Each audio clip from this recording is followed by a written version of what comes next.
এই জন্য মিজান তুমি এই শব্দ ইউজ করবা না, এটা রাসূলের শানে যায় না।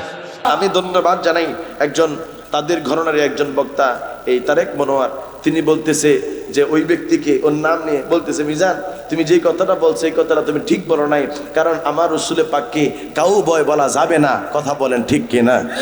আমরা তিনাকে ধন্যবাদ দিতে পারি যেহেতু তিনি হক কথাটা বলেছেন। কথা কোন ঠিক কিনা?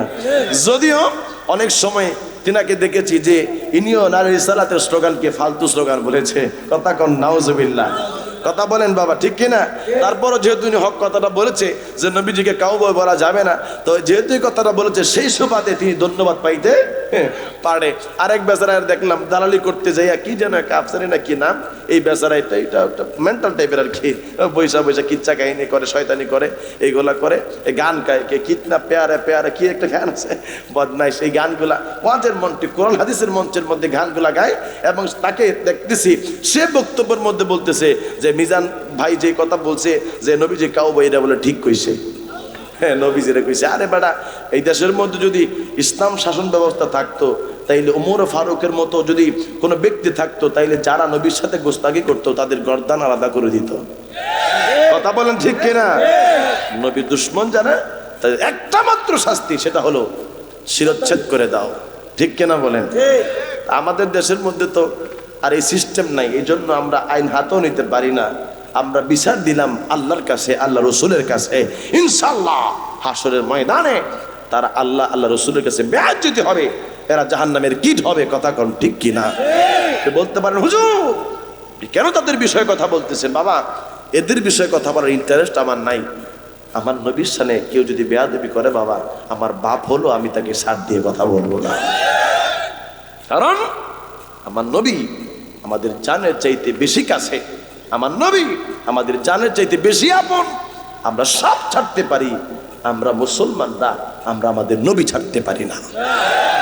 এই জন্যই আমরা সুন্নি, এই জন্যই তোমরা হইলে হেইডা। কথা কোন ঠিক কিনা? আমারও যদি কোনো মানুষ যদি কয় ওই যে সুন্নি যাইতেছে, ওই যে ইদ্রিস মৌলবী সুন্নি, আমার এটা যদি কয় কেউ, আমি বিরাট খুশি, অনেক খুশি। আর তোমার যদি ওহাবি কইতে সে তো কিনলে গা, ওহাবি তো গালি না, গালি নি। ওহাবি আব্দুল ওহাব নজদিকে যারা অনুসরণ করে তাকে ওহাবি বলা হয়। তো ওহাবি বললে তুমি চেতো কেন? আমাকে সুন্নি বললে আমি খুশি।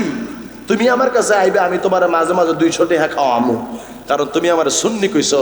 দয়াল নবী যদি বলে যে হ্যাঁ এটা সুন্নি ছিল, আমার আর কিছু লাগবে না, আমি আমার দয়াল নবীর সাথে সেই সময় নবীর গোলামি করার জন্য জান্নাতে চলে যাব। কথা বলেন ঠিক কিনা? আর তোমার যদি এইটা কই তুমি সেইটা যাও গা, কারণ কি বুঝা গেছে তোমারটার মধ্যে বেজাল আছে।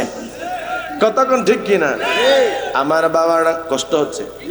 আচ্ছা আমরা নবীকে চাই কারা কারা দিয়ে হাত তুলে দেখা। নারে তাকবীর। ইমানি আওয়াজ আছে চেয়ারম্যান সাহেব। আমি না আসলে বুঝতাম না যে আপনার এলাকার মানুষগুলা নবীর জন্য এত পাগল। হায় হায় হায় হায় হায়, কোন এলাকায় আসলাম রে। নারে তাকবীর, নারে রিসালাত, নারে রিসালাত, নারে গাউসিয়া। দয়াল নবী দরকার আছে না নাই? মৃত্যুর আগে নবীর চিহ্ন মইরেন, মরার আগে মইরেন বাজান, তাই এই কবরের মধ্যে শান্তিতে থাকতে পারবেন। নাইলে কবরের অবস্থা বেশি ভালো না। হা হা।